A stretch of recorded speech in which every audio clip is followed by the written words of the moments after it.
Hello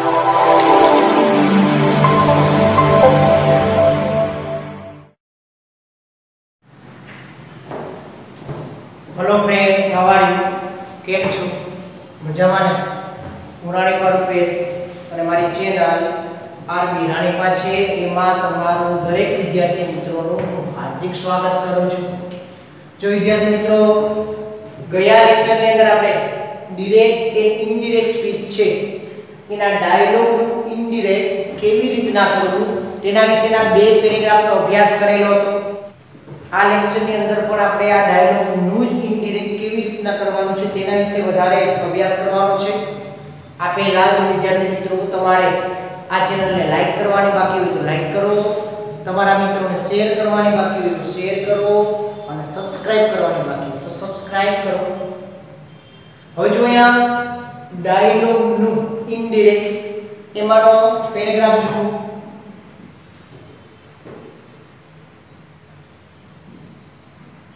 Vinay said,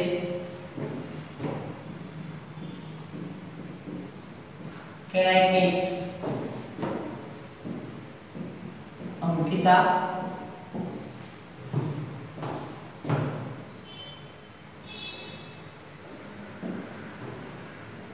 Jinal said, "Who are you?"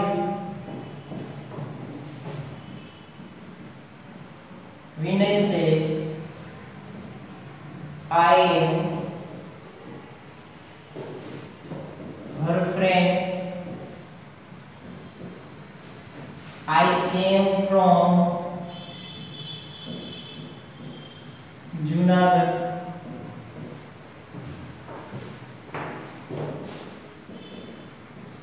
Jinal said, "Please come in."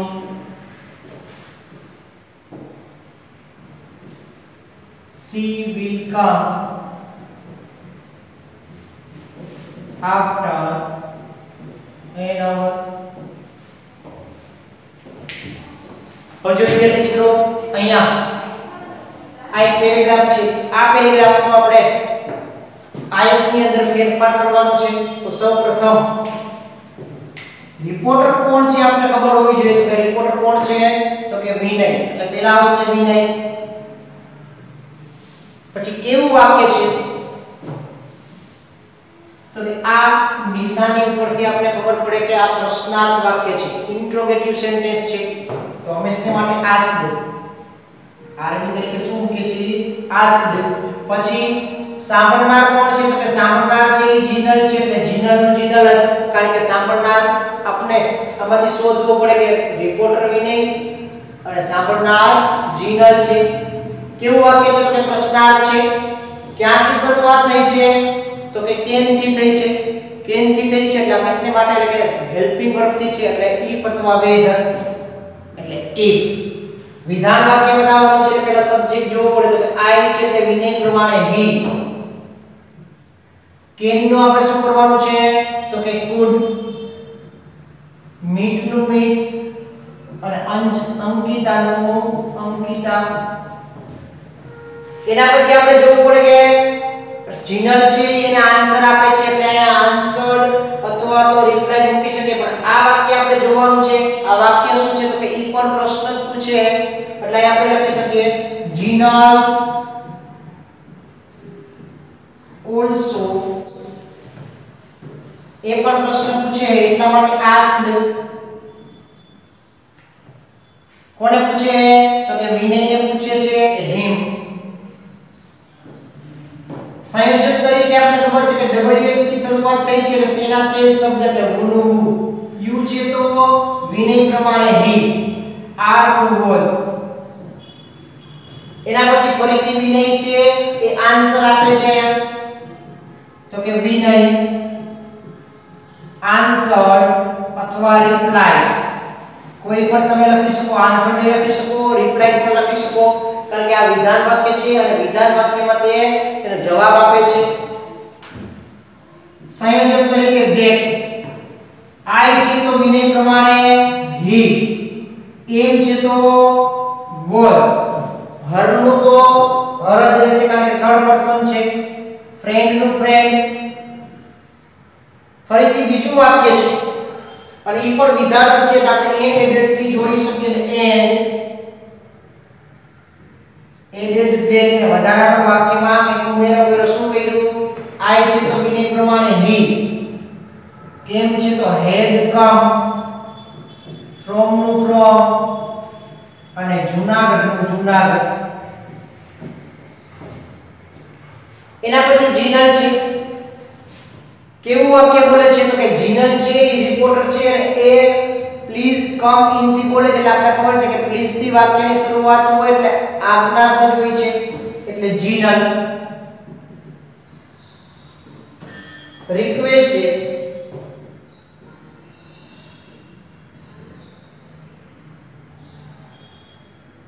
કોની request કરે છે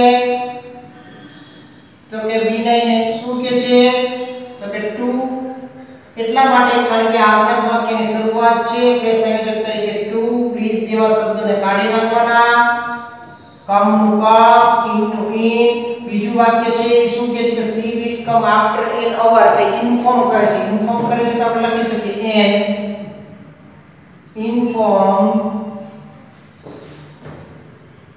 that she will છે તો good અહીંયા કમ પણ આવવાના અર્થમાં છે અહીંયા પણ આવવાના અર્થમાં છે એટલે આપણે કમ નું કમ જ આફ્ટર નું આફ્ટર અને એન અવર નું એન અવર આવી રીતના આપણે is નો ફેરફાર કર્યો એના પછીનો પેરેગ્રાફ જુઓ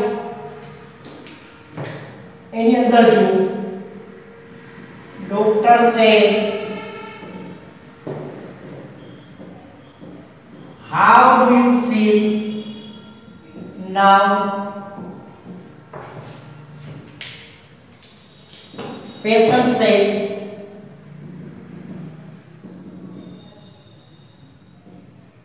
I am still feeling weak. પછી ડોક્ટર કહે છે let me check your temperature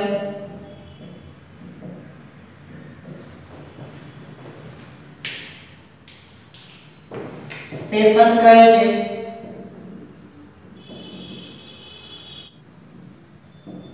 but please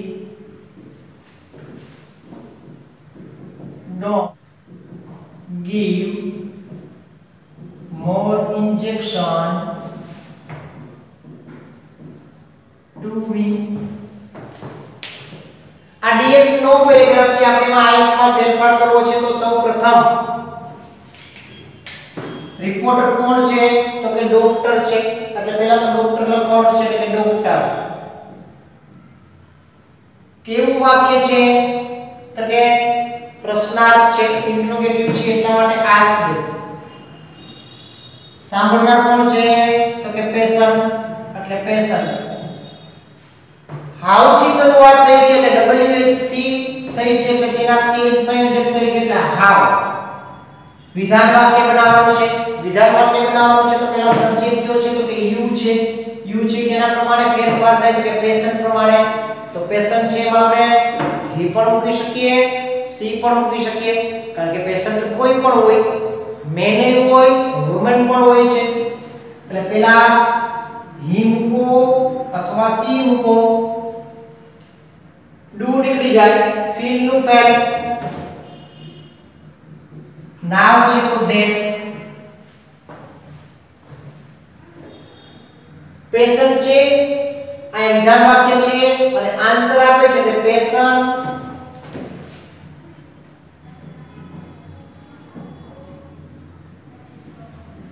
replied અથવા તો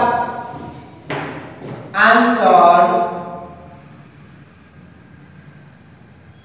ડોક્ટર એટલે him અથવા તો her પણ લખી શકો या ડોક્ટર કોઈ પણ હોઈ શકે him અથવા her સંયોજક તરીકે that કારણ કે વિધાન વાક્ય છે એટલા માટે આપણે સંયોજક તરીકે that મૂક્યું છે પછી હંમેશા માટે વિધાન વાક્યની શરૂઆત ક્યાંથી હોય તો કે સબ્જેક્ટ થી હોય. સબ્જેક્ટ થી હોય એટલે આપણે પહેલા સબ્જેક્ટ કયો છે તો કે I છે. તો પેશન પ્રમાણે આપણે he અથવા she મૂકી શકીએ છીએ. એમ છે તો was. હવે આ ધ્યાન રાખવાનું છે, સ્ટીલ હોય તો એનું પણ ધ્યાન થાય છે, આપણે ધ્યાન કરવાનું છે. સ્ટીલ નું શું કરવાનું છે? ધ્યાન. કારણ કે એટ અને સ્ટીલ હોય તો આપણે એનું ધ્યાન કરવું, એટલે ધ્યાન કર્યું. ફીલિંગ નું ફીલિંગ, વીક નું વીક. આ વીક એટલે નબળું અને ડબલ ઈ કે વીક એટલે અઠવાડિયું. ખાસ ધ્યાન રાખજો. પછી ડોક્ટર છે એ કહે છે અને રિપોર્ટર ડોક્ટર છે એટલે રિપોર્ટર તરીકે ડોક્ટર જ. પછી કેવું વાક્ય છે તો કે લેટ વાળું વાક્ય છે. Let me check your temperature એટલે રિક્વેસ્ટેડ. લેટ વાળું વાક્ય છે એટલે સંયોજન તરીકે હંમેશા માટે ટુ. લેટ નું લેટ, મી છે તો ડોક્ટર પ્રમાણે હિમ અથવા હર, કારણ કે ડોક્ટર કોઈ પણ હોઈ શકે, લેડી પણ હોય અને જેન્ટ્સ પણ હોઈ શકે. ચેક છે તો ચેક. યોર છે તો his અથવા her. ટેમ્પરેચર નું ટેમ્પરેચર. હવે પેશન છે, રિપોર્ટર તરીકે આપણે પેશન મૂકવાનું છે એટલે પેશન. બટ થી શરૂઆત થઈ છે એટલે આવા બટ જેવા શબ્દોને આઈએસ કરીએ છીએ ત્યારે આપણે એને કાઢી નાખવા. એ સિવાય પ્લીઝ થી પણ શરૂઆત છે. કેવા વાક્યની તો કે આજ્ઞાર્થ વાક્યની તો આ પ્લીઝ જેવા શબ્દોને પણ કાઢી નાખવા. પેશન છે, આજ્ઞાર્થ વાક્ય છે, એવું કે છે ડોન્ટ ગીવ મોર ઇન્જેક્શન એટલે રિક્વેસ્ટેડ. ડોક્ટર નું ડોક્ટર, નેગેટિવ છે એટલે કે નોટ ટુ. ગીવ નું ગીવ, મોર નું મોર, ઇન્જેક્શન નું ઇન્જેક્શન, ઇન્જેક્શન્સ નું ઇન્જેક્શન્સ અને ટુ નું ટુ અને મી છે તો હિમ અથવા હર. આવી રીતના આપણે ડીએસ માંથી આઈએસ માં ફેરફાર કરવાનો હોય છે. તો આ લેક્ચર આપણે અહીંયા સુધી રાખશું. આ પહેલા જો તમારે આ ચેનલને લાઈક કરવાની બાકી હોય તો લાઈક કરો, તમારા મિત્રોને શેર કરવાની બાકી હોય તો શેર કરો, સબસ્ક્રાઇબ કરવાની બાકી હોય તો સબસ્ક્રાઇબ કરો.